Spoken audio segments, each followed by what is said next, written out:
अस्सलाम वालेकुम दोस्तों, उम्मीद करता हूँ कि आप सब लोग खैरियत से होंगे। वेलकम करता हूँ मैं अपने YouTube channel learning option DA। आज जो है ना मैं आप लोगों के साथ ऐसी बातें शेयर करूँगा जिससे आपकी ज़िंदगी के ऊपर काफ़ी ज़्यादा असर पड़ेगा, काफ़ी ज़्यादा इम्पैक्ट पड़ेगा इंशाल्लाह। अगर आपने मेरी वीडियो तवज्जो से सुनी तो मैं यकीन के साथ कहता हूँ इस वीडियो के एंड होते ही इंशाल्लाह आपकी ज़िंदगी अंदर से काफ़ी ज़्यादा चेंज हो चुकी होगी इंशाल्लाह।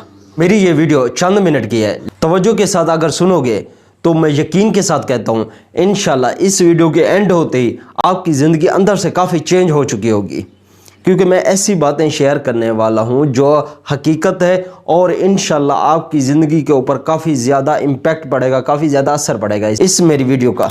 दरख्त के ऊपर अगर फल ज़्यादा लग जाए तो डालियाँ जो है ना टूटना शुरू हो जाती हैं। इस तरह से अगर किसी को औकात से ज़्यादा मिल जाए तो वो अपने रिश्तेदारों को तोड़ना शुरू कर देता है, और एंड में क्या होता है, उनका अंजाम क्या होता है, ऐसा जो है ना वो फल जो है ना कम हो जाता है उस दरख्त का।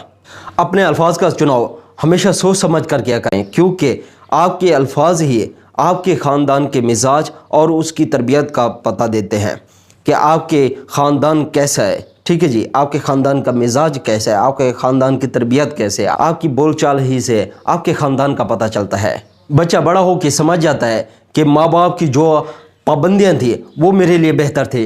ठीक है जी, मेरी ज़िंदगी के लिए, मेरी ज़िंदगी को सुधारने के लिए सबसे ज़्यादा बेस्ट थी, लेकिन उस वक्त मुझे कड़वी लगती थी। लेकिन अब मुझे पता चला है कि मेरे माँ बाप जो भी बातें करते थे, ठीक है, जो भी पाबंदियाँ लगाते थे वो मेरे लिए ठीक थी। इसी तरह से आपके मरने के बाद ही आपको पता चलेगा कि खुदा की जो सख्तियाँ थी, ठीक है जी, आपके लिए कितना मायने रखती थी, आपके लिए कितना फ़ायदेमंद थी वो। ज़िंदगी कोई चाय के कप की तरह थोड़ी है कि उसके अंदर एक शक्कर चम्मच मिलाने से उसका ज़ायका चेंज हो जाए। आपकी ज़िंदगी है, आपकी ज़िंदगी का एक एक लम्हा आपके लिए कड़वा घूंट है। ठीक है जी, तहज्जुद पढ़ते हैं लेकिन भाई से बोल चाल नहीं रखते, हर नेकी करते हैं लेकिन अंदर गीबत नहीं छोड़ी, हमने गीबत रखी हुई है।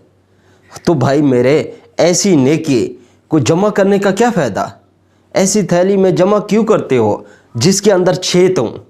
अगर तुम्हें एक दूसरे के अमाल का पता चल जाए तो आप किसी दूसरे को दफन ही ना करो। लेकिन वो ज़ात है जो आपके ऐब को छुपा के रखता है, इसलिए आप भी कोशिश करो कि दूसरे के ऐब को छुपा के रखो, ना किसी के सामने ज़ाहिर करो किसी का ऐब।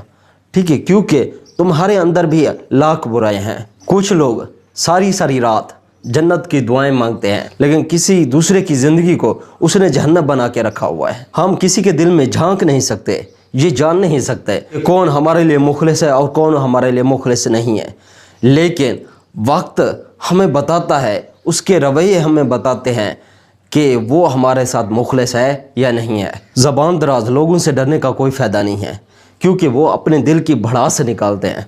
डरना आपको उससे चाहिए जो सह जाता है, वो अपना जो मामला है उस ज़ात के सुपुर्द कर देता है, और जब वो उस ज़ात के सुपुर्द करता है तो उस वक्त आपको डरना चाहिए।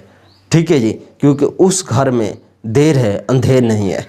अगर आप सुलग रहे हो और आपको ऐसा लगता है कि आपके हाथों से सारा कुछ चला गया है, ठीक है जी, आप कुछ वापस नहीं आने वाला, ठीक है जी, लेकिन मैं आपको कहता हूँ कि आप उस दरख्त के बारे में ज़रूर सोचना जो एक एक करके सारे पत्ते खो देता है, लेकिन फिर भी वो खड़ा रहता है, इस उम्मीद पे खड़ा होता है कि बहार आएगी और नए पत्ते उगेंगे। ठीक है जी, इस तरह से आप भी अपनी ज़िंदगी में इस तरह से सोचा करें, ये जो वक्त है ये हमेशा के लिए ये नहीं रहेगा बल्कि बदलेगा। ठीक है जी, उम्मीद करता हूँ कि आज की जो मेरी वीडियो है आप लोगों को अच्छी लगी होगी। अगर अच्छी लगी है तो please like, subscribe and share कर दें। इंशाल्लाह मिलते हैं नेक्स्ट वीडियो में, तब तक इजाज़त दीजिए। अल्लाह हाफ़िज़।